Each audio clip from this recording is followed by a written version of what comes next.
we've been convening international thought leaders, renowned energy experts, and political leaders to address a wide range of critical issues in energy policy. And the quality, I think, of our contributors has been high, and the response from our audience has been really universally positive. And on behalf of the IIEA, I would like to thank the ESB for their generous and continuing sponsorship and support for this series.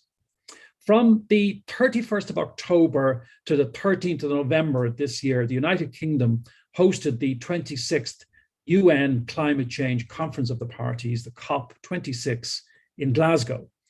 The summit was a chance and important opportunity to evaluate the extent to which countries are taking the actions needed to limit global warming to 1.5, as outlined in the Paris Agreement.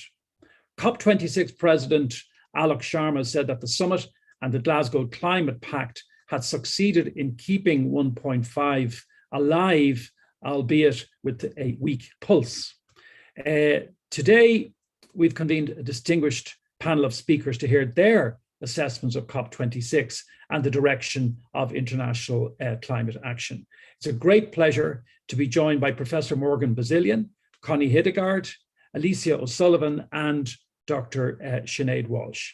The event will last for about an hour and a half, 90 minutes or so, no longer than 90 minutes. I'm sure people have plenty of other things they need to be doing, even in the middle of a storm. But it'll be no longer than 90 minutes or so. We'll do it in three parts, broadly speaking. In the first part of the seminar, we'll hear the individual reflections of our panelists on COP26. We'll then have a discussion amongst our panel group, our guests, before we turn, most importantly, to you, our audience, to address questions or observations that you would like to offer to this important debate. And we do really encourage your contributions, your questions, your observations. You can join the discussion using the usual Q&A function right there on Zoom. You'll see it there at the bottom of the screen. You're well used to it at this stage. Feel free to send your questions in. I always say this, we always say this, send in the questions when they occur to you throughout the session, rather than waiting, and because sometimes we have a difficulty of all the really great, insightful, amazing questions all coming at 5 to the hour just when we're about to finish. So once they occur to you, pop them into the Q&A function. Please identify yourself when you're asking a question or making an observation, and your affiliation. I was going to say party affiliation, your organizational affiliation, if you have one. And if you don't, that's fine. But if you're representing an organization, you might just mention that when you ask your question. A reminder that the whole event is on the record, and you can join the discussion through Twitter also by using the hashtag #WeThinkEnergy, if you'd like to do that. But anyway, before all of that, it's my great pleasure to hand over for the first time, not for the first time to Paddy Hayes, because he joined us before, but to Paddy for the first time in his capacity as Chief Executive of the ESB. And Paddy, I know, will be preoccupied, his organization preoccupied with many things on this particular day, and we're absolutely delighted that he has had the opportunity to, and thank you again for all your support, but in particular for joining us this afternoon to offer some opening remarks. Over to you, Paddy Hayes, Chief Executive of the ESB.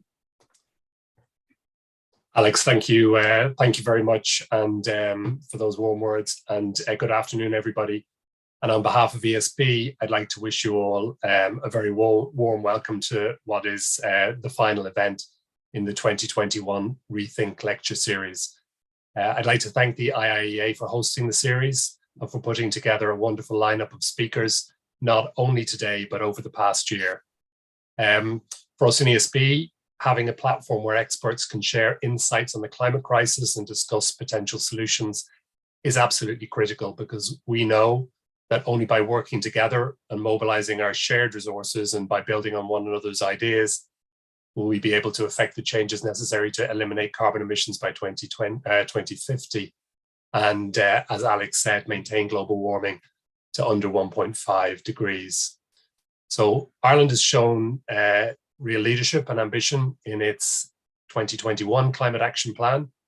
And at ESB, we're very conscious of our role and responsibility and the role of other energy organizations as agents of change in this.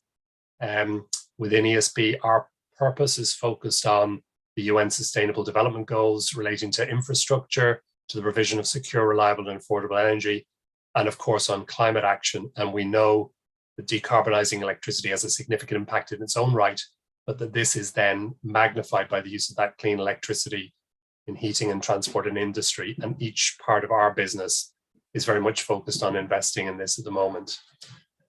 Through ESB International, ESB also operates at the moment in over 20 countries across the globe. So we're really clear as well that the outcome of COP26 is important, not only for Ireland, but for all nations, and particularly for the least developed. And as I hand back to Alex, I'd just like to say again, congratulations to the IIEA for bringing together a really distinguished panel for this afternoon. And I'm very much looking forward to the discussion. Take care. And back to you, Alex. Thank you. Thank you very much, Paddy, for those opening remarks. Let me turn to our first speaker for some brief opening remarks, maybe about 5 minutes or so in each case. Professor Morgan Bazilian is the director of the Payne Institute for Public Policy and professor at the Colorado School of Mines. Previously, he was lead energy specialist at the World Bank.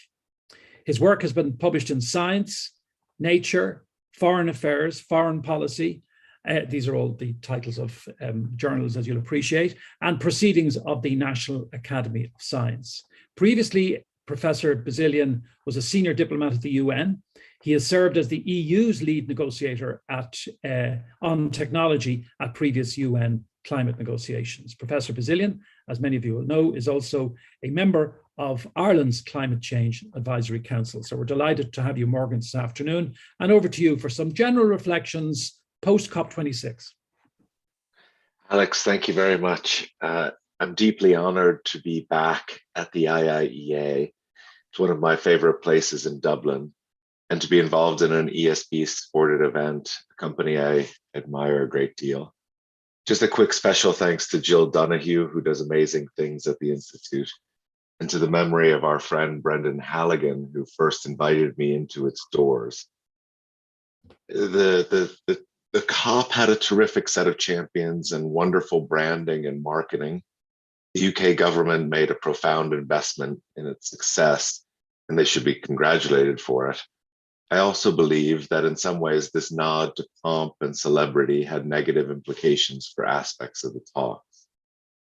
Several important things happened over the days in Glasgow. The role of the private sector companies and finance houses was clearly fundamental. Not just announcements about their actions, but the concrete work that's taking place. It's both admirable and desperately needed. As usual, there was too much blah, blah, blah, as Ms. Thunberg rightly pointed out some weeks prior to the event. Refrains of moving from ambition to action have been repeated so often as to be utterly hollow. Despite this, the Irish can be proud that our country not only came with its own long-term net zero goals, but is doing the much more difficult work of making detailed plans and policies to meet them. That is rare and utterly essential. I've said many times that I thought the Biden administration in the United States needed to arrive with considerable humility to the talks, while still showing the world that they are back to the table. I do not think that they heeded my advice nor accomplished that balancing act. Still, the US can take much credit for one of the more important coalitions formed at the talks around methane emissions, and that is a key contribution. The negotiations themselves largely conducted the work in front of them in terms of the Paris Rule Book and Article 6 and the other detailed topics. But while Paris was widely and often praised, it represents the reality and limits of what the UN talks can do, create frameworks for voluntary pledges. And that is fine and good, but should not be mistaken for globally binding agreements. Perhaps most importantly, the massive gap between rich and poor was on clear display. Those issues are deeply entrenched in global inequality and inequity, and not only in the climate arena, but they are in stark contrast to the good paths attempted to be sown to address climate. And the truth is that poverty alleviation remains the top priority of many of the world's countries and peoples, not climate change. Thinking otherwise by OECD countries leads to a muddled approach and too many missteps. Here again, the Irish can be proud. The work done by Dr. Walsh and her team, as well as Ambassador Nason's team at the UN Security Council recently, is nothing short of world leading. Thank you again, Alex, for inviting me on this impressive panel. And pending COVID issues, I hope to come back to Ireland this summer with a group of doctoral students to learn more about the cutting edge work taking place in the country. Thank you very much, and for being so faithful to the around 5 minutes of opening remarks. That's terrific. It's great to have you, Morgan, and we look forward to the discussion as the webinar proceeds. So it's a pleasure now, great pleasure to welcome Connie Hedegaard to the IIEA. Ms. Hedegaard is chair of the European Commission's Mission Board on Adaptation to Climate Change, which is an important element of the Horizon Europe Research and Innovation Programme. She serves as chair of the OECD's Roundtable for Sustainable Development. She's chair of Aarhus University. From 2010 to 2014, Connie Hedegaard was European Commissioner for Climate Action, as many people on this call will of course know. Previously, she was Minister for Environment and Minister for Climate and Energy in Denmark. Connie, you have the floor, and you're most welcome this afternoon. Thank you so much, Alex, and thank you to the IIEA for the invitation. I think I'm pretty much on the same pace when it comes to sort of the takeaways, my takeaways from COP26, as what we just heard from Professor Bazilian.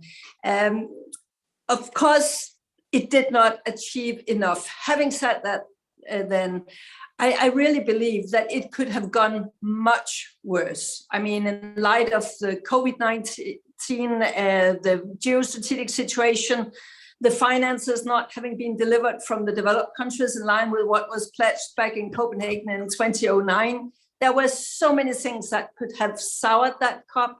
And yet I think that it really managed to create some real progress. I must say, I'm a bit puzzled that the developing countries accepted an end document only talking about that they urged the developed countries to deliver the financing pledges by 2025. I would have thought that that would sour things quite more than what was the case, the fact that they embarrassingly did not deliver what they had pledged. Having said that, I think there are many things that we can sort of see as positive with this COP. First, for the first time, science was not questioned. Those of us who have attended many of these COPs, we know that normally there are a handful or more of spoiler nations. This time, that was not so. On the sad background, of course, that everybody sees that now climate change is for real, but it sort of means that everybody is now sort of discussing the hows. So that was a good thing. I think, as was mentioned, the rule book was done good with that. I think we saw that the ambition mechanism worked. The mechanism that every 5 years we will have to look each other into the eyes and say, okay, if you're doing your part as you have promised, I will also do mine, and maybe I can do a bit more in line with innovation, taking up pace in line with prices coming down, in line with technologies developing. We saw that work with EU, with the United States, but with really, really many countries. Actually now more than 140 countries have sent in their national plans, the NDCs. And I think one thing deserves to be mentioned, the Indian performance in Glasgow. I mean, having attended, I think, 14 COPs, where India most of the times have said, not our problem. It's the developed countries creating the problems. It's not for us to sort of weigh in. And here Prime Minister Modi stood and announced that by 2070, they would be climate neutral. And by 2030, more than half of the power generated in India would stem from renewables. I really think that was a real significant game changer that an economy like India weighed in like that. On the US-China thing, maybe we will come back to that. It was very, very well spun, I must say. So far, we haven't seen what is the content in it, but what it says is that this spring, they will sit down and really have a substantial dialogue on methane, among other things. And of course, that is a significant signal at a time where US and China really cannot have constructive dialogues on too many things. Just finally, what I also think was really important was the many action streams and alliances being formed in the periphery of the COP. The Methane Alliance has been mentioned, forestry, the Beyond Oil and Gas, the Face Down Coal Initiative, the Initiative on Buildings, the Initiative on Transportation, and the End of Combustion Engine. To me, that signals that we are moving from these rules and articles and words into the house. And maybe that is the most interesting thing of what we saw in Glasgow. And just very final point, I know that blah, blah, blah has already been mentioned, and one can get extremely frustrated with this slow UN process. I have to say, though, that when you have followed over the years, we also see that when first words are into these documents, like, for instance, now for the first time, the coal face down, then it is as difficult to get it out. And after some time, it really starts to generate real action, and it starts to direct the way investors behave. So in that sense, I also thought that it was actually key that coal face down was mentioned for the first time. Thank you very much for those insights. Very interesting. Just in terms of how you measure progress, there's a whole debate always about how do you measure progress. You know, it can be 3 steps forward, 2 steps back. You've still got momentum. You're moving forward. Anyway, we'll come back to some of that when we're having our discussion. But thank you very much for those thoughts, Connie. I'm delighted to welcome our next speaker, Alicia O'Sullivan. Ms. O'Sullivan is a law student and Quercus scholar for active citizenship at University College Cork. She represented UCC and the World YMCA at COP26 in Glasgow. Previously, Alicia represented Ireland at the first UN Youth Climate Summit. She's also served as an ocean ambassador for Ireland and is currently the environmental officer at UCC Students' Union. Over to you, Alicia. You're very welcome. Thanks, Alex. And thanks so much for having me here. I'm glad that I can bring, I guess, some sort of youth perspective to the conversation. I suppose I want to start with just something I wanted to note is that when I returned from COP, I guess many of my friends and family and peers and people I spoke to, they couldn't believe that I was there for 2 weeks. And people often wonder and probe me, I guess, about why I dedicate so much of my time and energy to it. I mean, as a young person, as someone in third level, I miss time with my family. I miss time from college. I miss time with my friends and doing normal 20-year-old things. And it's kind of been that way since I was 15. But the only answer I can really give is I do it because I feel responsible. I sat 4 years ago listening to my friend Sinéad from the Marshall Islands stand on a stage and talk about how her parents' graves were submerged in water. I sat at COP listening to young people talk about how their 6-year-old brother had died from water pollution, or their friend was murdered trying to protect their home. And it sickens me. It sickens me to know that people are purposely not only destroying our environment, our biodiversity, and people's lives, but actually profiting from that as well. And I certainly can't sit back and watch that for any longer. And I don't think anyone here should either. But I suppose the big question is, since returning from COP, I've been asked hundreds of times, how was it? The only word I can ever express is exhausting. Now, don't get me wrong, as kind of aforementioned, there was certainly positive from COP, many of them, like the agreement to curb emissions of methane, the committing to phase out coal power, the pledge to halt and reverse forest loss and land degradation, the pledge to in public financing for forest protection between 2021 and 2025, and crucially as well, the Paris rulebook being finalised, which means countries can essentially watch other countries what they're doing and what they said they would do in regards to emissions and funding. Having said this, though, unfortunately, it's my belief that 2.4 degrees is not at all good enough. Many negotiators call the agreement a compromise, and I don't understand how we can compromise with the climate crisis and essentially compromise people's lives.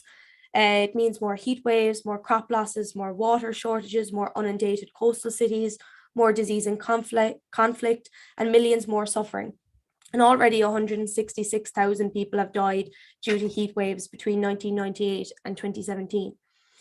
A huge issue at COP as well was the exclusion of Indigenous peoples and those from MAPA communities and areas.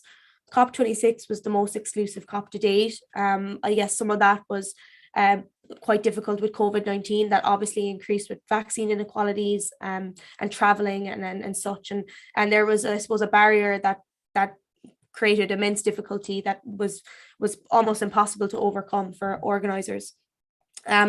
But my friend Rebecca from Zambia made a poignant point at one of our COP26 events. And what she said was, and it really struck me, it is the minority we need to listen to right now, not the majority. Because before the majority even speak, they will be heard. And I think that's a crucial point, and it really reflected, it made me reflect upon my time at COP.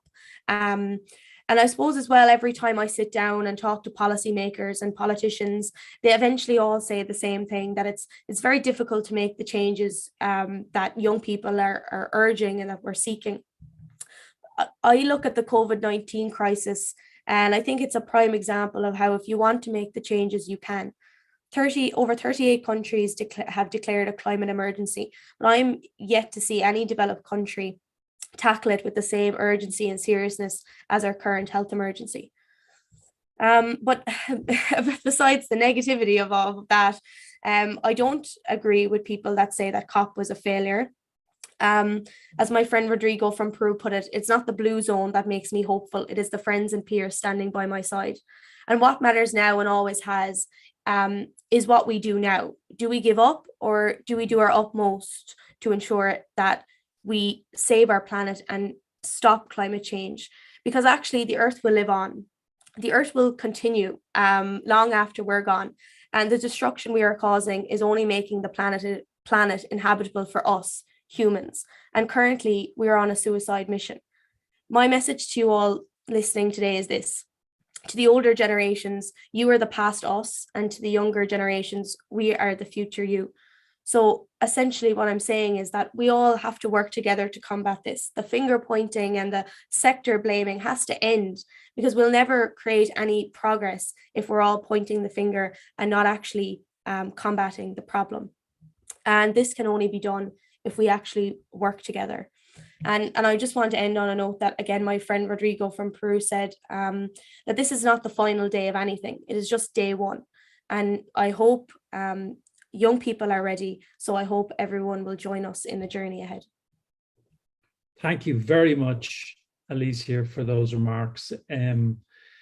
I think we'll come back to some of those themes in the course of the discussion, but thank you so much for the moment. Now to Dr. Sinéad Walsh, who is the Climate Director at the Department of Foreign Affairs here in Dublin. Previously, Dr. Walsh was EU Ambassador to South Sudan. Prior to that, she was the Irish Ambassador to Sierra Leone and Liberia. Dr. Walsh is the co-author of Getting to Zero, which recounts her experience as a diplomat on the front line of the Ebola crisis in West Africa. So huge experience.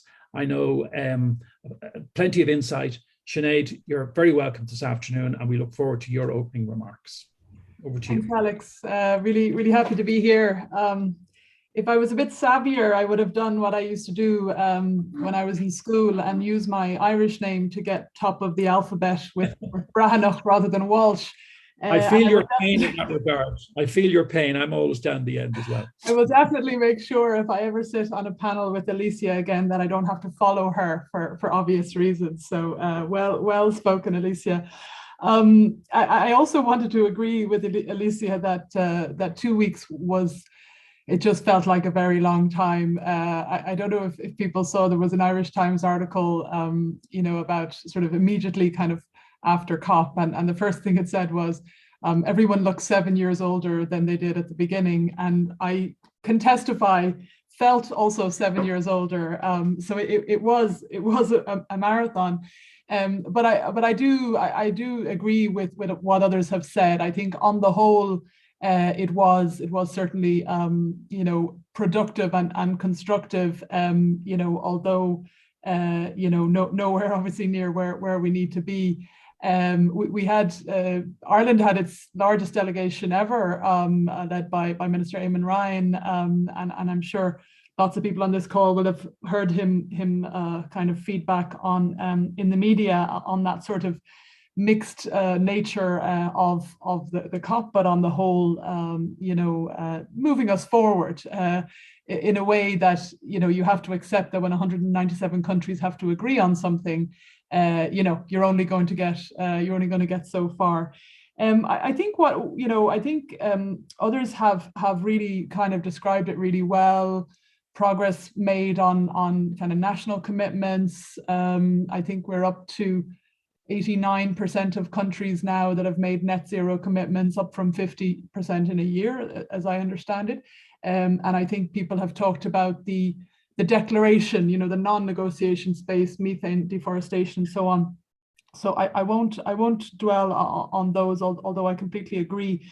I'll touch maybe on a couple of the areas where in foreign affairs we kind of lead, I suppose, on behalf of the government, and they're mostly around climate finance and loss and damage, which I think Connie, when you were saying that, I fully agree with you. Part of the reason why I suppose I would feel relatively positive about COP is probably because we were so aware how close we were to failing altogether. And I think loss and damage was one of those areas where that was at risk.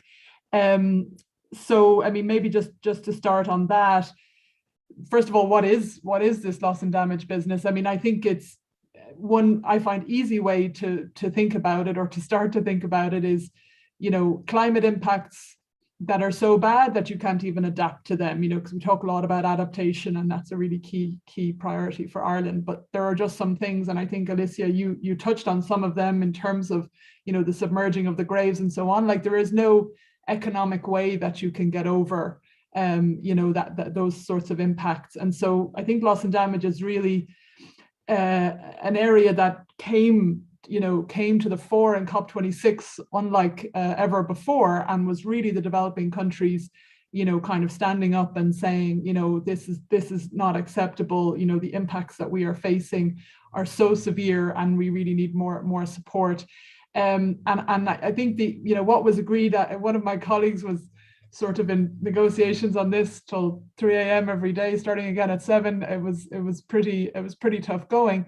But I think what was agreed in terms of starting the process of coming up with a finance facility and starting a technical assistance facility, which Ireland is going to chip into, frankly, it's further than we thought we were going to get. So much as I think definitely some developing countries would have wanted a lot more, and we can completely understand that. So I think we need to really focus on, and I feel it's very consistent with Ireland's values and the areas, that we tend to focus on, the poorest countries, the most vulnerable countries, the small island states, and so on. But we've got to really, this has got to be a huge priority for COP27. And just on climate finance, I think a couple of really interesting things happened. I mean, Connie is completely right. As developed countries, we have not met our obligation to 100 billion. Although I will say, on our side, our Taoiseach committed at COP to more than doubling our climate finance in the next 4 years. So at least we're going to be very busy trying to chip into that gap from our own perspective. But I think a couple of the really interesting things that happened, and maybe I mention this maybe because it's not very well known, but the agreement with South Africa on the coal phase out. I don't know if everybody would be aware of that. It's not really one of the headlines, but you basically have the US, the EU, France, the UK, a couple of others, pooling all sorts of finance and making an agreement with South Africa. South Africa, really needs to transition from coal. It's extremely difficult. We all know how difficult transition is. We know how difficult transition is if we look at our own Midlands in Ireland, and we look at peat and the communities that have been so dependent on peat for so many years. So it's really difficult stuff. And I think what really strikes me about this, it's $8.5 billion, and it's people coming together and saying, okay, we're going to have targeted support to help you with this precise thing. And I think this is what India, Indonesia, and others have been asking for. They've been saying, you know, developed countries, you're always asking us, as you said, Connie, you know, developed countries are always asking us to reduce our emissions, but, you know, we are very resource constrained, and what are you going to do? And so I would just say that South Africa agreement is one to watch. And if it goes well, maybe one that we can replicate. The last thing I'll say is just about the adaptation finance commitment that got in the Glasgow Agreement, which actually I have to say was stronger than we expected it to be. So it's doubling collective adaptation finance by 2025. No problem for Ireland. It's already our big thing. But I think what we'd like to focus on is, you know, quantity, of course, is really key, but we're very keen to focus on the quality of that adaptation finance and the accessibility of it to developing countries, because it's all very well having these big pots of money, but if there are 150-page application forms that cost, you know, that mean that a small island state has to, you know, hire 4 consultants and take 6 months to apply for, which is unfortunately the situation at the moment with some of the funds, then what's the point? So I think, you know, I think for Ireland, one of the things that we can do is maybe read a little bit behind some of these pledges and kind of say, okay, that sounds very nice, but actually in reality, what does that look like, and how can we sort of try to fill in some of those gaps, so that, you know, these kind of pledges are a reality. So I'll leave it at that, Alex, for now. Right. Thanks. Thank you very much, Sinead. I want to, Morgan, you mentioned, I think at the outset, just about Glasgow and I think you used the word pomp, or, you know, the sense of occasion, and that can help, but it can also hinder, I think was your point. And Alicia, you made a great point that, look, when we reflect on Glasgow, it's not the final word. You know, when you would say to colleagues and friends who are disappointed, you know, legitimately so, we've got to see this as a place along the way. It's not the final. It's not we haven't sort of arrived. It's what's that other awful cliche? You know, it's a marathon, not a sprint. All of those things, right? And I wonder, Morgan, maybe I'll ask you first, then come to Connie. The sense of a political occasion, and Connie, you'd be well familiar with the idea of, you know, the big political occasion, whether it's an election or whether it's something big domestically or internationally. Inevitably, that's where the focus comes. And I wonder, in this agenda, does it hold us back a little bit? Because we have to have this discussion: did Glasgow fail, or was Glasgow a success? And it comes down to this binary thing of a great occasion, a huge sort of pomp and ceremony. Was it a failure, or was it a success? It's not telling the whole story when we approach these single events and ask whether they're a failure or a success. I'll go to you, Morgan, first. Alex, with respect, I'd like to defer to Commissioner Hedegaard on that one, because she is the best person to answer that question. Absolutely. Connie.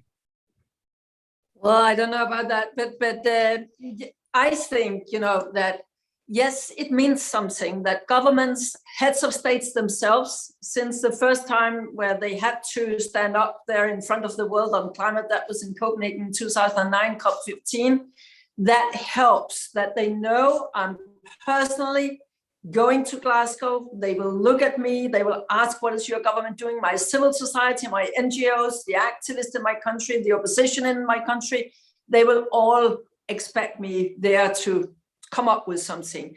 So that's the good side of it. I then just hope that after the COPs, now we need civil society and all the activists and the NGOs and all these good forces really to follow up on all these pledges, because we all know that at the UN, a lot is being pledged that is not really being delivered, and at least it's not being delivered as fast as it is promised to be delivered. So there is some built-in dilemmas there, but I think that it is good that we have now made it Chefsache. It is for the top political level in a government to deal with climate change, and that is good. Having said that, and I really think that the COPs have this role to mobilize political will, to expose political will and lack of political will, and that is good. But I think that now when the rule book is done, Paris is done, I think it's time to rethink the COP system slightly. What do I mean by that? It is so good that we mobilize people. What Alicia and others have been mentioning, you are there is a community around it, it focuses attention, all good. But it also does create false expectations that each year something fantastic new can be delivered. And that is unfortunately not the way the UN system works. So I think that now, in light of Paris and the rule book being done, it should be considered whether the very big COPs with heads of states and everybody flying in, whether that should be every other year. And then the years in between, maybe we should rather have a more thematic COP with fewer participants, but more experts zooming in on, say, adaptation or a loss and damage one year, or financing, how to mobilize private financing. There are topics enough, there are obstacles enough where the big chunks there, the big problems, they are so big and complicated that they do not get the attention they deserve at each COP, which is about everything. So maybe a rethink every other year, the big meetings with 20,000, 25,000, 30,000 people, and then maybe in between 5,000 people zooming in on some of the obstacles that we are struggling with. That could maybe be a recipe. It's an interesting question and dilemma because, of course, visibility is very important as well, so that world public opinion can see that world leaders are engaged on a continuing basis and not just year to year. So there are arguments, I'm sure, flowing in both directions. Morgan, do you want to come in on that point of momentum and the annual thing versus a longer term? Yeah, just to say, Alex, I was correct that Connie was the right person to answer that question. But I would agree with that last piece. You know, I wrote a little op-ed in the Financial Times before the event, speaking about the need to hone in on those detailed negotiations and how that pomp and celebrity can take away from it. And by the pomp and celebrity, I don't just mean famous actors and princesses. I mean, even in some cases, heads of state, and in you know, that while it's excellent to have that convening power and show that commitment to the task at hand, I agree that it doesn't have to be every time. And what happens, as many people on this call know, when you go with the head of state or even with the minister, that, you know, there's a whole constellation of people that have to move with that person and do talking points and advise and all the rest of it. And it can take away from the sort of more less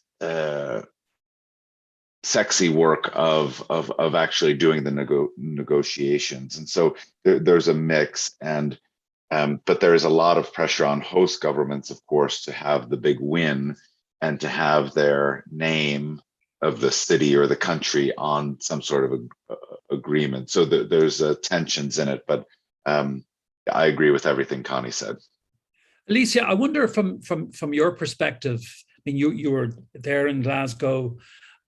There was a discussion about whether youth voices really were being heard. I mean, we could see in the TV that there was a lot of presence there, but were voices getting through? I mean, for you, and do you think for your generation, the people you represent, it is necessary to have a big event regularly so that, in a way, people are held to account on TV, like with the world gazing at it? Yeah, it's a tricky question. Like we did find ourselves in conversations being like, what is going on? Like, what is actually even happening here today?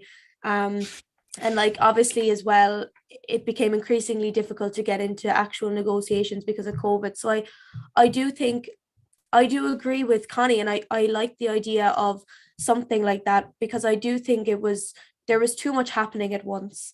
And it was like we were trying to sort everything at once with everyone in the same place.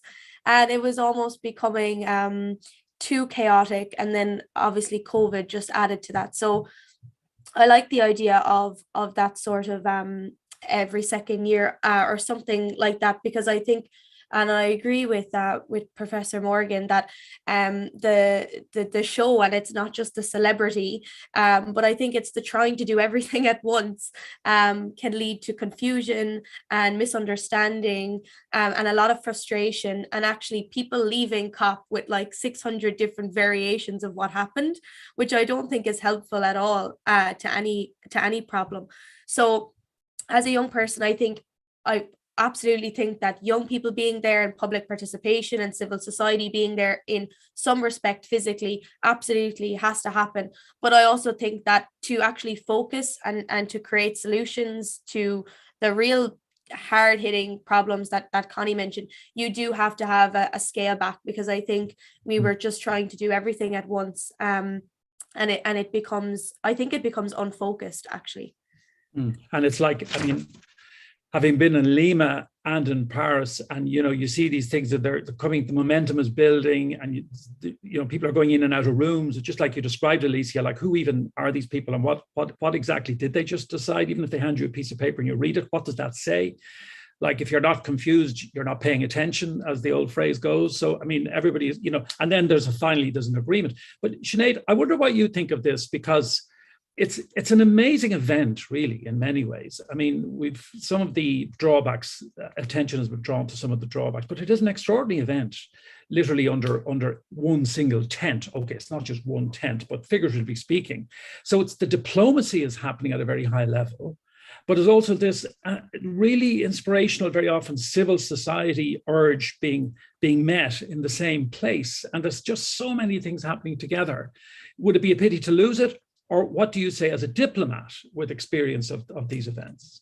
Yeah, I'm a bit torn on this, Alex, to be honest, because I agree with Morgan that an enormous amount of energy of people like myself and my team will go into preparing ministers or the Taoiseach and so on and so forth, for these kind of events.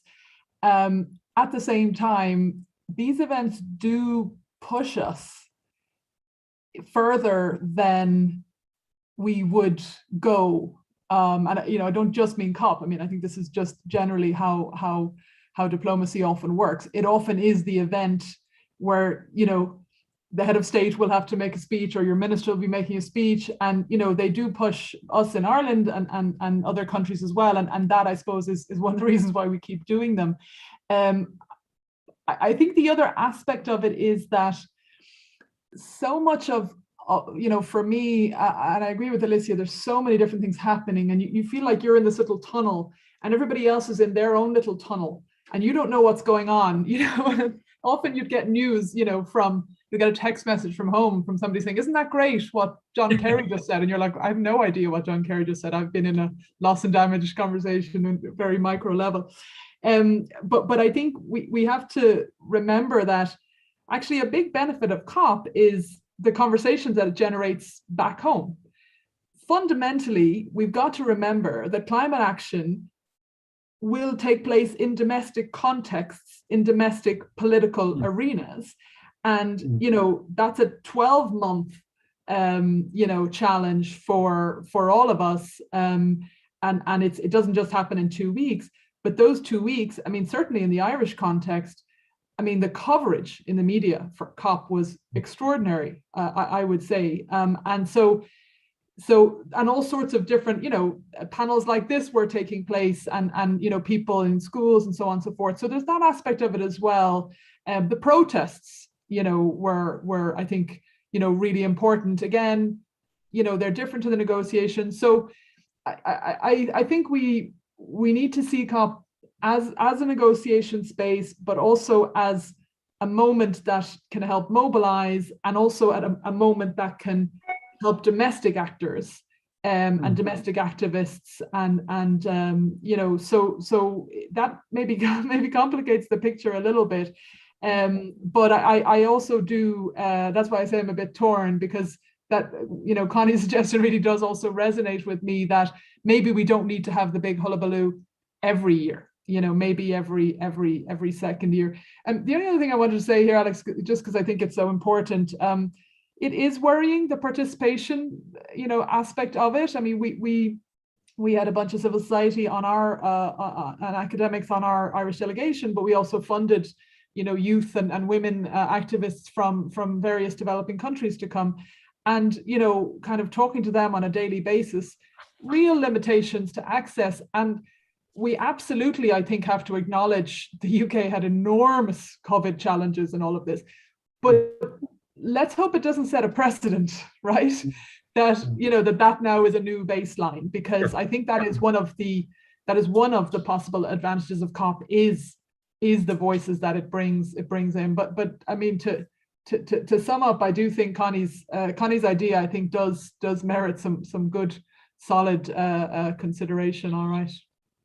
I was very struck, Connie, by your reference to India.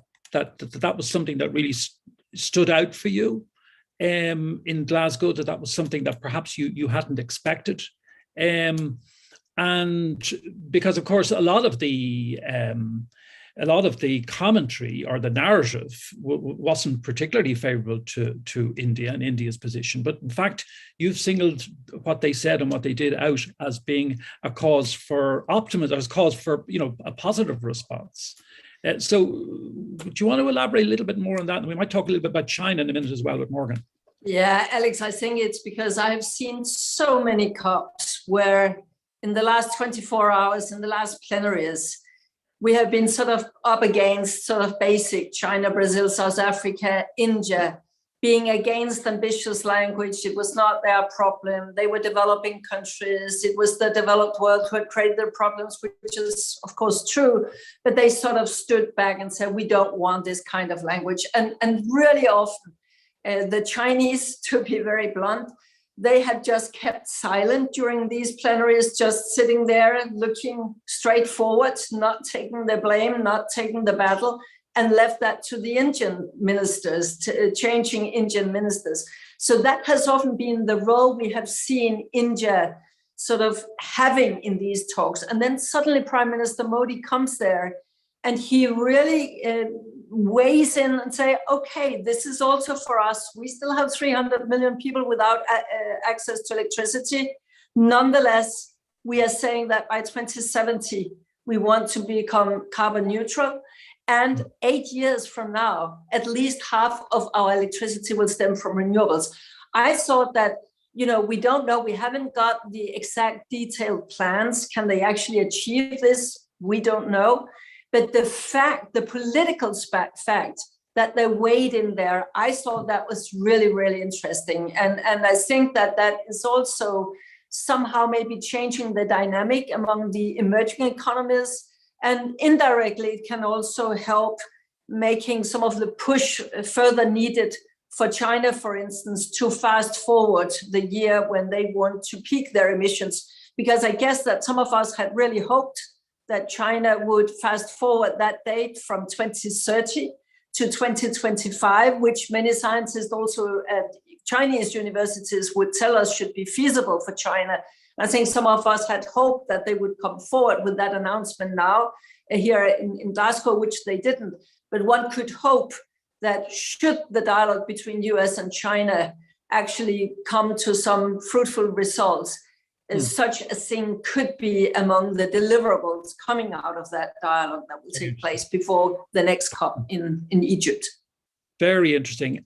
Morgan, the US-China joint declaration that was made, how do you assess that? Is that, what kind of impact do you think that's going to have? Just picking up from what Connie was saying there, in a way that these kinds of initiatives can drive further initiatives. They're not just standing on their own. They're a great signal as well to others to follow. Yeah, I think that the one of the successes, as I said, of this COP was outside of the negotiating table in these coalitions. And while they do not have binding targets and they're not legally enforceable in any way, they're significant. And I mentioned the methane pledge, as did others. That has now been taken, at least in the US, into domestic policy. So the domestic EPA here in the United States has put out a proposed rulemaking around methane emissions to significantly decrease them, especially in the oil and gas sector. So what we saw was international coalition moving into domestic policy, which I mentioned has happened in Ireland and other ways, but in the United States, that is no small feat. And so I think those outside coalitions can be really important. And building, on the India piece, if you don't mind, Alex. Yes, I thought that was more significant than the China-US agreement, in as much as, immediately after the Modi made the announcement about the net zero, there was criticism, which I was surprised about, because of the year in which the goal was set. I think that is deeply misplaced criticism, and the fact that there was a goal at all is really significant and shows something really important, momentum. One of those unmeasurables at the climate talks, but something that's really important for soft power, or however you want to call it, in international relations. The US-China agreement, the paper is. I think it's nice that there was something there, that there was acknowledgement by the world's two largest emitters that they were going to work together in some way, that they had a special need to take ownership over this problem. Years ago, before Paris, I traveled to China with then Todd Stern, who was the climate envoy under President Obama in the United States, for those secret climate talks between the United States and China. And those were covered actually in the Rolling Stone without my name, which is too bad. But I thought that diplomacy, which was much more lower level, quiet diplomacy, was actually perhaps more effective than this very high level statement, which is lacking in detail, but okay, useful nonetheless.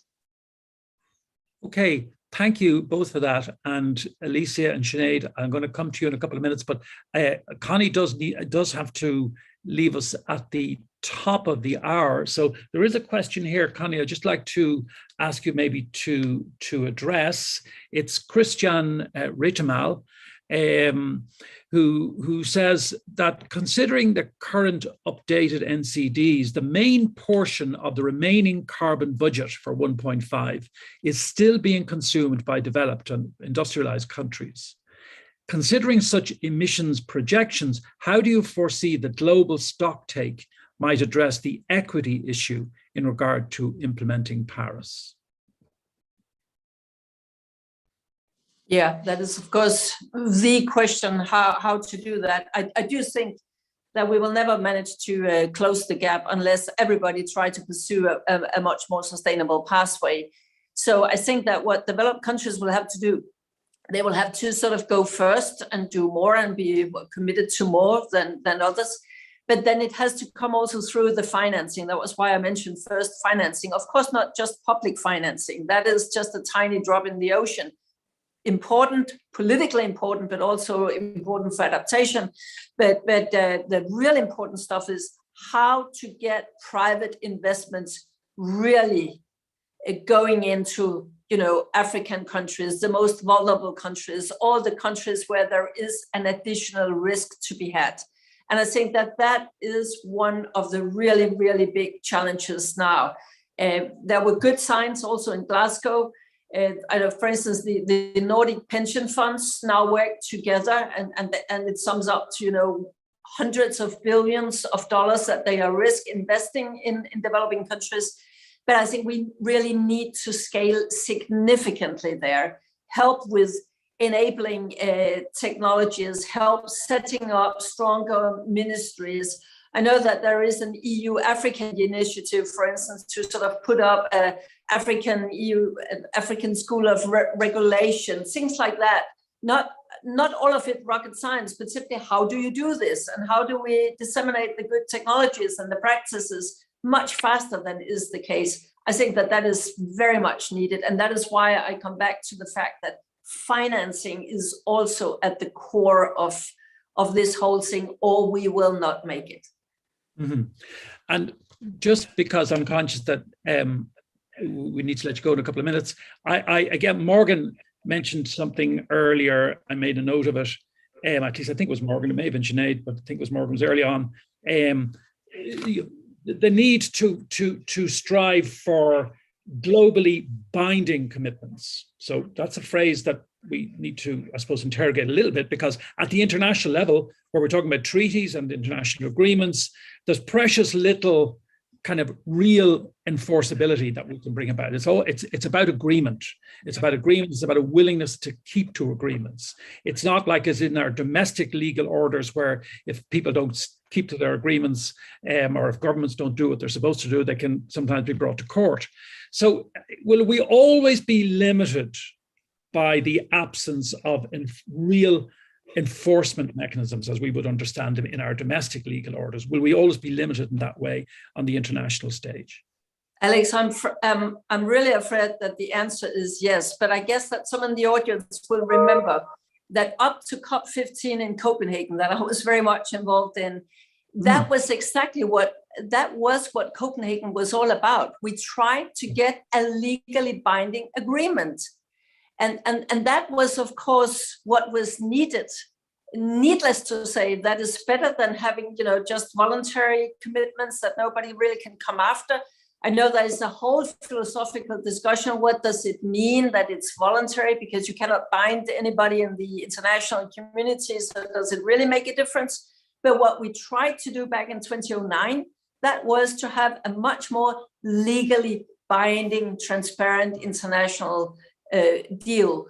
But what turned out was that it was not achievable. Many of the big economies, don't have to mention who, I guess, they did not want the transparency coming with that they did not at all like the binding nature. And that was why we had to work in the years up to Paris to try to construct something on the basis of a voluntary system, where at least now we got the transparency and the rule book, but we also now have this ambition mechanism where at regular times we will have to look each other into the eyes, and to sort of, you have to stand up and be accountable to whether you have delivered what you pledged to deliver. So the only thing we have sort of left is naming and shaming, civil society really, pushing governments as much as they can. So that's the kind of tools we have. It's not ideal, but I think that the honest answer is that is what we're going to have for a foreseeable future. Just last point, I think that what EU is trying to do with the CBAM, the Carbon Border Adjustment Mechanism, the pricing instrument, things like that can also be a rather efficient tool if it's done in the right manner to try to push other economies also to now to implement real efficient climate policies.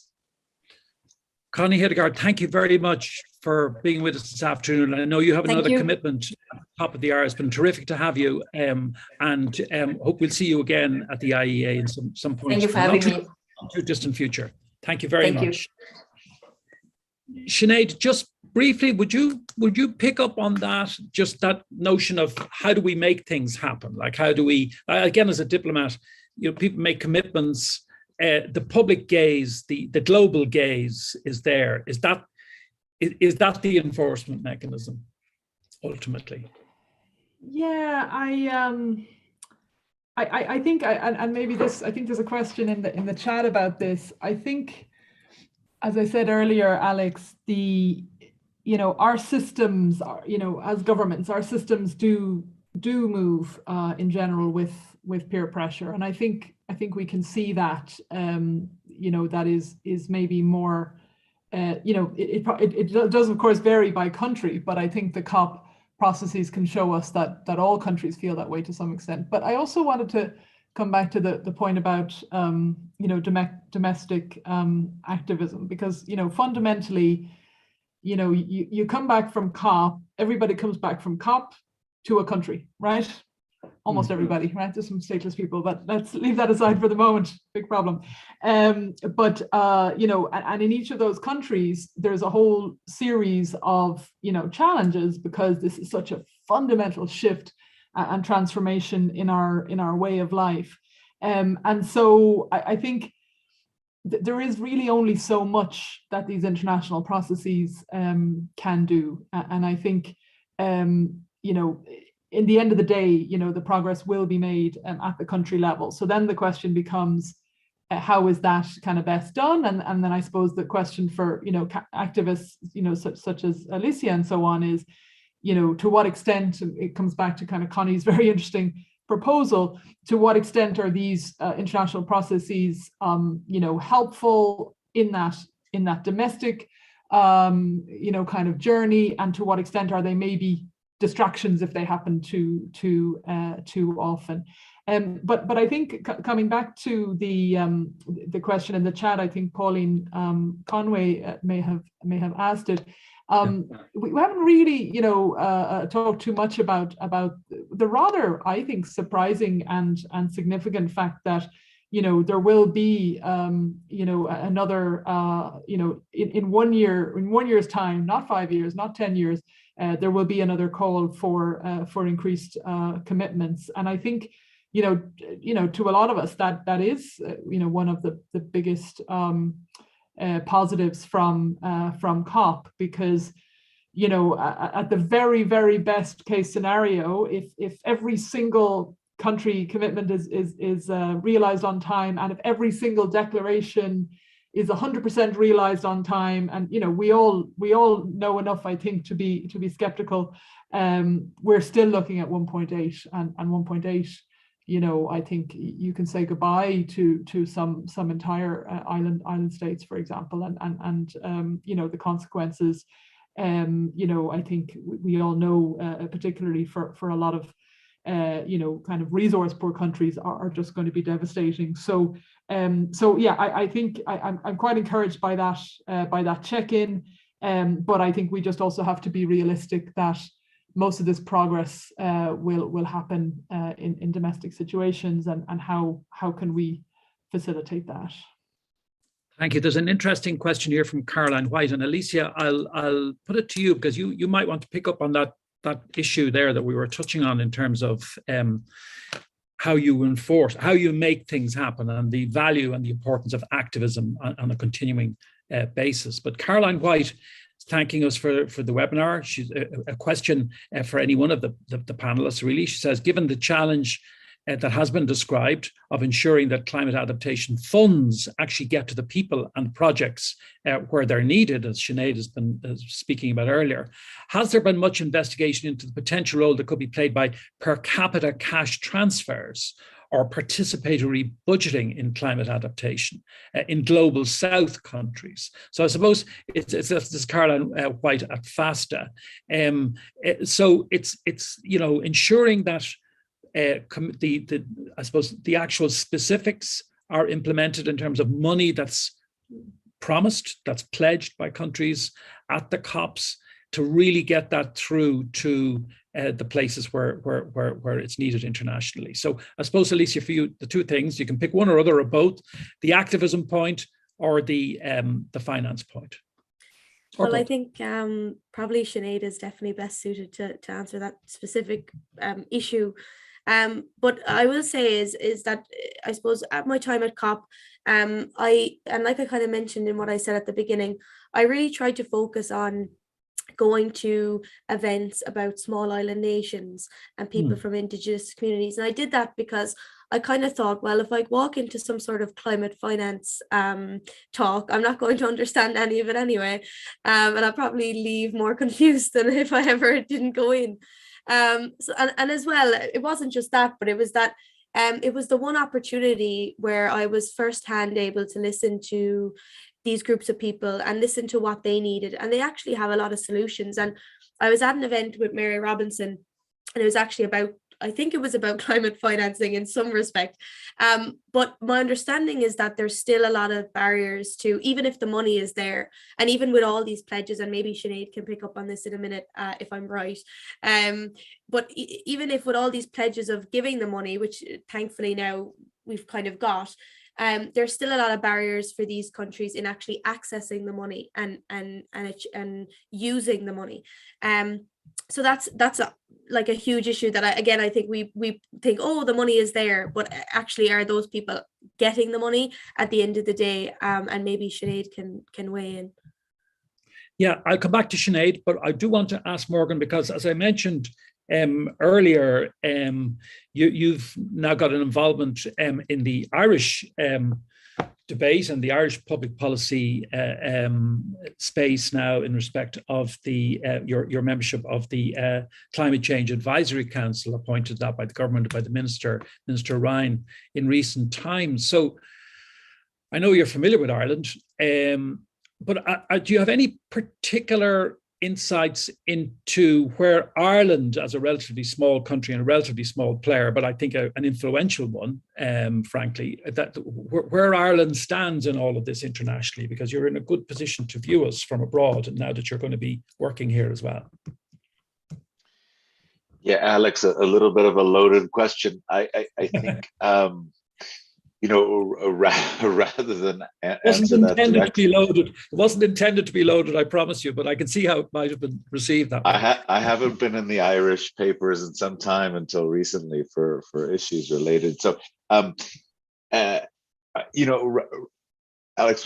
what I think is that I said in my opening remarks, and I meant it, that the work that is taking place in Ireland, which is difficult politically, which is difficult even from an analysis and research perspective, and it is certainly painful to different parts of the country and the sectors, is the real work. And the fact that Ireland is getting on with it, warts and all, as we say, I think is really important globally. That is, it is relatively simple and expedient politically to announce political targets decades in the future, as we all know. And now, while it's a good thing that most of the large economies in the world and smaller economies in the world have these net zero targets for mid-century, it's really not the difficult work, and that does happen on the domestic front with all of those tensions. And you have those tensions in Ireland. We have them in the United States very clearly, and so I think what I said at the beginning was, you can be proud that hard work is underway. No, it won't go completely smoothly, and there'll be all kinds of setbacks and messiness, but the fact that it's ongoing is really important, and there has been wins. And I think some of the things that ESB has done in the past have been really world leading, as far as getting high amounts of renewable energy integrated into a grid. A very technical question, but one that is important, and the work, the myriad policies that are underway. So I think there's a lot going on, a lot to be proud of, and importantly, and as Sinead can say much better than I, also a leader internationally. And so while the amount of that money is not comparable to the larger economies, certainly the percentages are, and the leadership in places like the Security Council over the last year and a half or so, I think has been deeply significant, and people have seen Ireland as a real leader because of that work. So I mostly have positive things to say in that front. And you've got some people on the call here. Remember, Fergal McNamara remembers you at the IIEA in 2005, when you were reporting on the then meetings of the parties. ahead of the ratification of the Framework Convention. So that's some time ago. And he wanted you to take a longer view of the COP process, but we've kind of touched on that debate. We've sort of touched on that debate already, but as I said, you have plenty of people who remember you and admire you and look forward to working with you here in the period ahead. Sinead, I think I do want to come back to the finance broadly. You know, the loss and damage, for example, one of the, I suppose, the hitches are the things that didn't work out. But the broader question of finance, commitments, the equity issue, and you know, the climate fund, I'm going to make a public admission here, which is that one of the sort of relatively short period in politics and had highs and lows that people will appreciate. But I have to say that one of the lows was our position, which I was there to articulate in 2014 in Lima, when I represented Ireland, when really our position on the climate finance was very poor. And I think I'm qualified to say that because I was the person who was there having to communicate it. And it was, you know, it was embarrassing with a capital E, to be honest. Now, things have definitely moved, as you have described briefly earlier. Mary Robinson was there at the time. You know, Mary Robinson is such a key player and so on.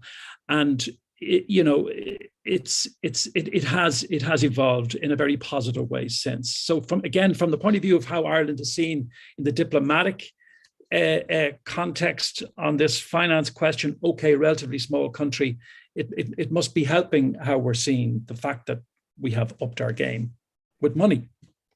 No, look, I think 140% increase in 4 years. I don't think anybody can sneeze at that. I mean, you know, it is really, really significant. The challenge that we're going to have, and we're working on a kind of a roadmap at the moment across government and kind of with inputs from civil society and so on, is how do we do that maintaining the quality? Because what a lot of you know, countries do, and you know, we also invest in some of these funds, but a lot of countries, when it comes up to something like COP, you know, there's these big global funds that exist, and the you know one way to quickly spend money is to, you know, add lots more millions into this fund and that fund and the other fund.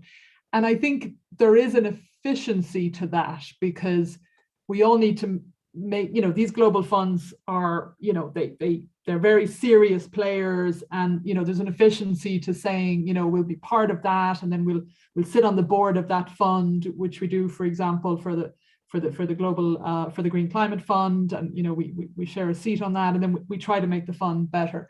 But I think it would be a mistake to put all of our money into those kind of big global funds, because coming back to something that, you know, that Alicia talked about, and that question about adaptation finance, like, this stuff is not easy, right? I mean, we've been working for you know, almost 50 years in the Irish Aid Programme, you know, on poverty. And one of the things I find kind of extraordinary, because, you know, I kind of spent 20 years working in sort of international development and emergencies and so on. And now I'm in the climate world. And it's almost sometimes as if the expenditure in the climate world is happening in parallel, even though it's happening in the same countries and many cases on the same sectors. So it's like, well, climate adaptation. Well, what is climate adaptation? Well, often it's agriculture work. I mean, it's not some new magic thing. And I think one of the advantages we have is, because we sit inside the Irish Aid Programme, we can bring some of those lessons. You know, here's what we found over the last 50 years is really difficult in terms of, you know, supporting health systems, for example, just to pick something topical, in you know, some of the most sort of difficult and you know, poor and conflict affected countries. Our climate finance is not going to be any easier than our development and humanitarian finance. We've got to use these lessons. And I think the value that Ireland can add is to kind of get below or beyond some of the, again, blah, blah, blah, like the sort of rhetoric and the big announcements and so on, and actually ask the question, but what does that actually look like in Katakwi in eastern Uganda? And so I think, you know, that is the I think that is what we can add, and it's a bit challenging because you obviously you need the resources for that, you need the staff and the minds around the table, but we've made some progress there as well. We've kind of increased our staffing, and I know for Department of Environment as well. So I think that is what we need to do, and I think that's kind of where we're known in general in Ireland. Is we often sort of put up our hands and ask the awkward question and try to get beyond the the talk, as it were. So I think we need to continue to do that, and again bring the lessons from almost 50 years of Irish aid to climate expenditure, because it's pretty similar stuff. Interesting. There's a couple of questions. There's one I may get a chance to come back to you, Sinead, on it. Conor Galvin, UCD, if you'd say something a little more about the technical assistance facility, and I will come back to you in a moment if you just kind of bank that for the moment. But just reflecting what you have been saying, and indeed Morgan before you, two questions which I think I'm going to put them out as comments, but they are actually questions. So if anybody on the panel would like to answer them, but they're as much assertions as they are questions about where we are in terms of policy here. Raj Tiwari asks why the Irish government is not promoting and incentivizing shared mobility in the community to reduce the number of cars on the road and ultimately to reduce carbon emissions. This piece was kind of missing from Climate Action Plan 2021. Deborah McDermott is not sure whether this is in the wheelhouse of any of the presenters. I like that phrase. Is it in the wheelhouse of any of the presenters? But she's going to ask it anyway. With methane, I'm quite right too, with methane such an important part of this COP, Deborah is really curious how Ireland in reality on the ground is going to meet its methane targets, given the importance of agriculture in this country too. So there are questions to some extent rhetorical, but they are questions of considerable substance and moment, obviously, in terms of the broader debate that we're in. So briefly on the technical assistance facility, don't be shy by picking up about those other 2 points as well, Sinead, if you want, agriculture and transport. But just keep that tight, and then just the technical assistance, and then I want to go on to some of the other questions as well. Just Thanks, a minute. Alex. Yeah, I mean, I actually think there's maybe an opportunity to make a point that keeps coming into my head.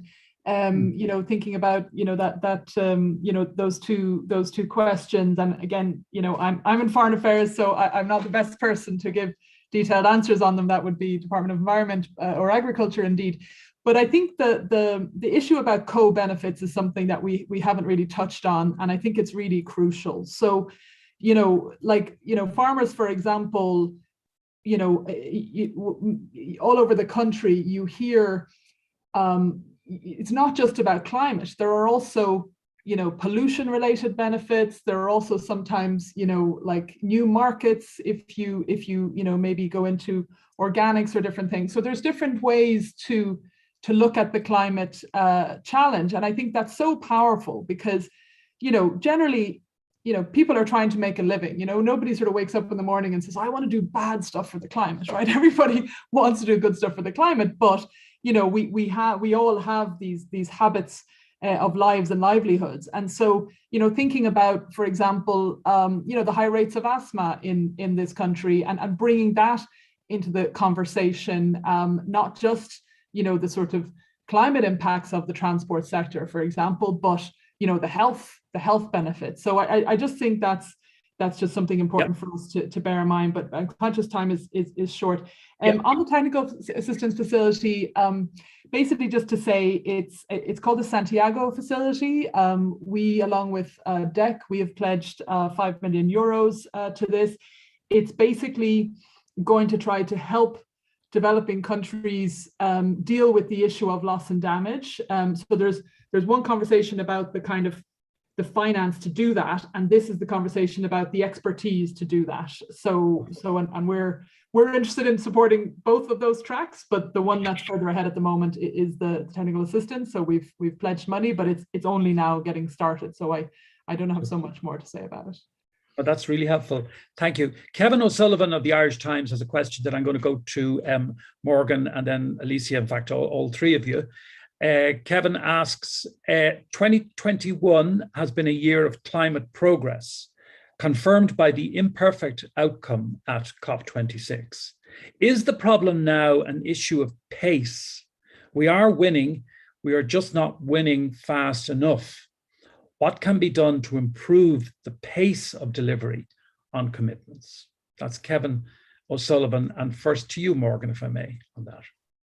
Sure, Kevin, it's an excellent question. He knows very well it's a very difficult question to answer. I'll put it this way: the optimistic tone of the question is lovely, of course, but where I'm sitting right now in the United States, we're as the world's largest producer of oil and gas. We note that just in the past couple of weeks, the global oil demand has rebounded back to pre-COVID levels of about 100 million barrels a day.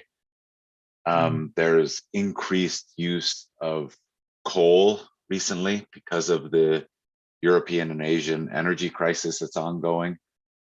And so it's not at all clear to me that the direction of travel is even in the right place. So yes, there is magnificent strides being made in electricity and power markets globally around renewable energy, and that's significant and going in the right direction. There is good progress on, say, things like electric vehicles. But in the very short term, that lowered emissions we saw from the response to the global pandemic appears to be a blip and does not appear to be a sustained downward trend. And so, the question is always one of pace and scale. And if anyone had the answer to that question, I'd love to hear it. I don't think they do. I'm afraid it's going to be a piecemeal approach, country by country, region by region, and we'll take the wins where we can get them. And going to that methane question, the methane piece is a real opportunity to make a short-term win for the climate, also in some places for air pollution. And I do see real progress being made in the big producing countries like the United States on those issues. So there is positive as well. Alicia, would you like to just agree or disagree with that notion that it's about pace? So all sorts of questions about goodwill. Are people serious? Are they doing enough? Are they living up to their previous commitments? All of those questions that can be turned into criticisms where appropriate. But what Kevin O'Sullivan is saying, he's putting it this way, that it's about pace. We are winning, but we are just not winning fast enough. Would you embrace that as a description of where we are? It's a difficult one. I suppose from my perspective, and I hate to be too negative as well, because I think, and I don't like this notion of not having any hope, because I think if we don't have hope, then what's the bloody point? But just something that I would note in terms of what we're doing or what people can do. I think often we're turning to governments, and at the end of the day, yes, they make the decisions and they make the policies, but it's us that they represent. It's us who votes them. I know that sounds so simple now, but they represent us as civil society, and I think what they do is a reflection of what we want, and I think it's crucial that, and it goes back to the point I made earlier, that that we're doing what we can do within our own power. So I'm a young person, I'm a student in university, I'm a citizen of Ireland, I'm part of the EU. So what are the things I can do within each of those, with each of those hats per se, that can push and drive change in each of those areas. And one of the things I'd mention is Climate Case Ireland, which I'm sure you're familiar with, Alex, which was of huge significance and was just a group of a community of people in Ireland who decided to take the Irish government to court, and they won. And it's happening all across the world. So I mean, that's obviously a big kind of example, but And it's not the only one internationally, of course, but I think it just goes to show what you can do in your different, seats you sit in society. And it's not just about plastic straws or having an electric car. There's various ways you can drive the force going forward. But in terms of the question, I think we are moving. Of course, we're moving, but we just have to continue that the drive is in the right direction, and that I suppose that we're being continued to be heard at all levels. Thank you. Sinead, do you like Kevin's characterization about we're winning, we're just not winning fast enough? I suppose we don't know yet, do we? Because if we don't win fast enough, we lose. So, and we lose big. So I think as Morgan said, it's I'd love to. I certainly hope that's the case. I think we all do. But and I think it comes back. I think. Philip Badger-Hayes talked about, it was both a good cop and a bad cop at the same time, and it's this whole thing. Yeah. Well, are you thinking of it as, relative to the urgency? Of course, it was a terrible cop, because we're nowhere near where we need to be. But relative to where we were before, then it's definitely a step forward. So I think it comes back to that same dilemma. Mm-hmm. Tara Kelly of the ESB. Apologizes in advance that it might be an oversimplification, but she's about to say, but it's not at all an oversimplification, I think. She says, look, money that decarbonisation costs money that some countries either do not want to part with or cannot afford to part with. How can we make decarbonisation worth paying for? Carbon tax, ? Legislating triple bottom line and environmental, social and governance, ESG reporting. Can we learn from the shortcomings and build on the carbon credit system? Again, these are questions, I suppose, about the detail of policy as it plays out. I'm conscious, obviously, Sinead, you're dealing with this at the level of the diplomatic input, but obviously with an interest in what can be achieved domestically as well. The carbon tax, actually on carbon tax, Morgan, do you have anything observation to make as between the US and we'll say the US and the EU on this question of carbon tax and the completely rather different approaches taken by, on that kind of high level policy approach to incentivizing decarbonisation? Yeah, look, Alex, the discussion about carbon tax, as they say in the American West, is like beating a dead horse. It's been around the block many times. It rises and falls in its political possibilities for very different reasons, over different timeframes and different politics. It's fundamentally political everywhere, but especially in the United States, where we hate to use the word taxes for anything. And so, you can put them in a carbon tax in another name, or the devil in the detail, whether you do a price mechanism or a quantity mechanism. In the US currently, it was long thought to be dead, and then it raised up recently in the context of some budget negotiations that were happening. So it's pretty hard to say, but I don't see what the economists always ask for from a theoretical perspective, as you know, is a low start, rising continuously and across the economy, taking care of the regressive nature of a tax, et cetera.